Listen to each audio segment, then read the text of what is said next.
I love building LEGO Star Wars creations, and in this video we are going to recreate 3 scenes from Star Wars Rogue One in LEGO in 8 minutes, 80 minutes and 8 hours. For the 8 minutes creation we are going to recreate one of the first frames from the movie where Orson Krennic arrives to confront Galen Erso. I'm creating the terrain by using some basic plates and tiles in black color, as the ground of the planet is very dark, so it will fit nicely for the color palette of the planet. Let's create a very characteristic element for Tatooine, which is a moisture evaporator that found its way to the planet's landscape in large quantities.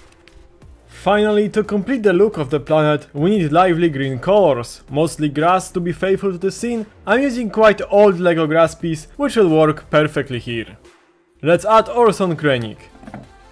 I'm very pleased with the finished scene, which so nicely resembles the colors and atmosphere of the source footage. For the 80 minutes creation we are going to recreate a part of the ground battle on Scarif.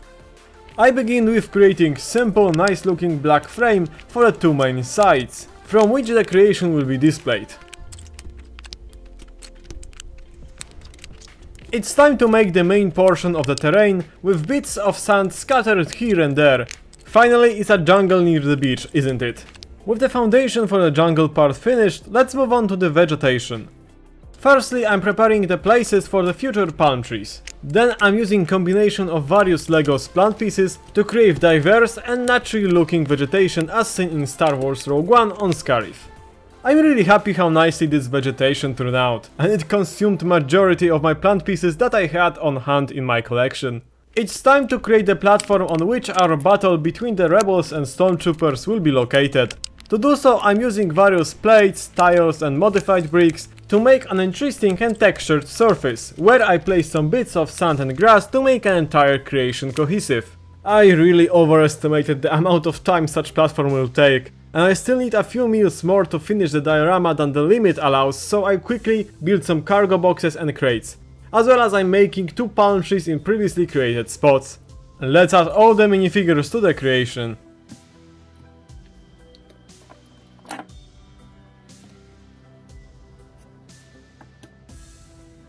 I'm very happy how nicely this build turned out. I exceeded a bit the time limit, but I think it was worth it to truly capture the aesthetic of Scarif and the resemblance to it in Rogue One. For the 8 hours creation we are going to recreate a really awesome scene where a tough blind guy takes down a multiple of highly trained professional Imperial troopers with just a stick. I begin with similar style of black border as for the previous creation. Then I'm creating a terrain border by using freeform style to nicely shape the sides of the terrain as well as the buildings of the Jedha city. Now I'm preparing the support structure with the foundation for the future terrain and buildings. Let's create the terrain portion of the creation. I'm using here various tiles, plates and wedge plates to achieve quite naturally looking ground and accurate to the source material. The terrain is mostly flat, which will work nicely for positioning the minifigures later. Let's make the stairs for the first building, which I'm going to do at a 45-degree angle, so it will be much more interesting and will allow for the accuracy to the movie. Now I'm making a small wall segment near the stairs by using side building technique. Overall, I'm pleased with how nicely the diorama looks so far. Let's make the doors in dark brown color for the entrance to the building on the left.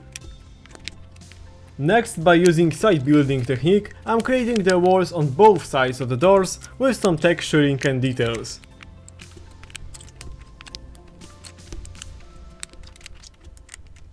With first level completed, I'm extending the support structure and I'm building the second level of this building, by using similar techniques like before with addition of some smaller details.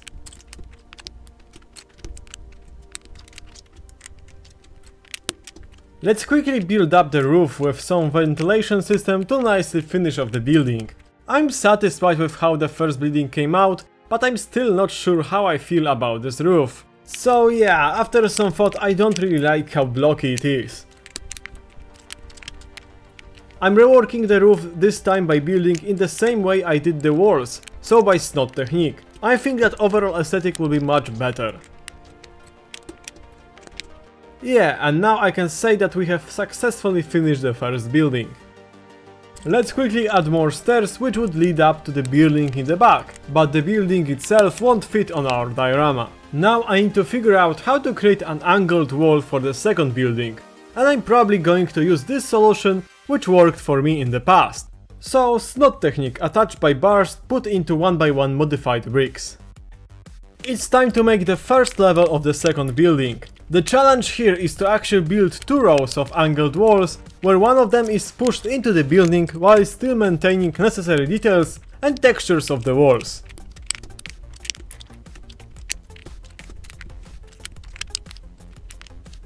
Yeah, the subtle difference in the wall turned out exactly as I hoped to. Let's add some much needed supports and inner structure to strengthen the design and prepare for the second level, which I'm making by using various tiles, plates, bricks, brackets, slopes, as well as modified plates and bricks to really capture a bit weathered and damaged texture of the exterior wall, while still building it at a slight angle. I'm also adding a closed window.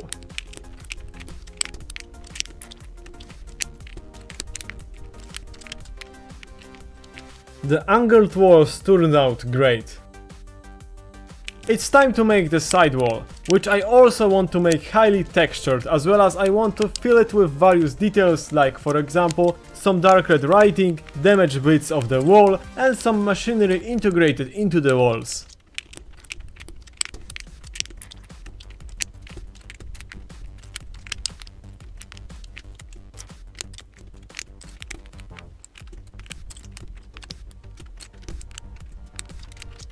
I'm happy with this finished wall as it adds so much more visual interest to the entire diorama.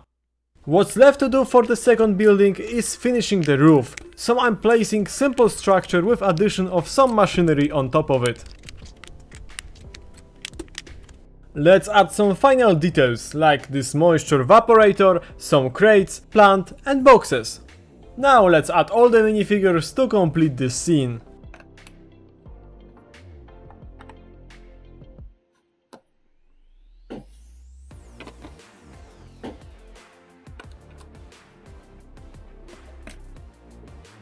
I'm so happy how great this diorama turned out. The simplicity of the terrain accompanied by complexity of the buildings creates such a nice contrast. I'm glad with so many nice details and textures I was able to put into this diorama, and of course Chirot is showcasing his skills in the middle of it all. If you enjoyed these creations, check out my other LEGO creation visible on the screen.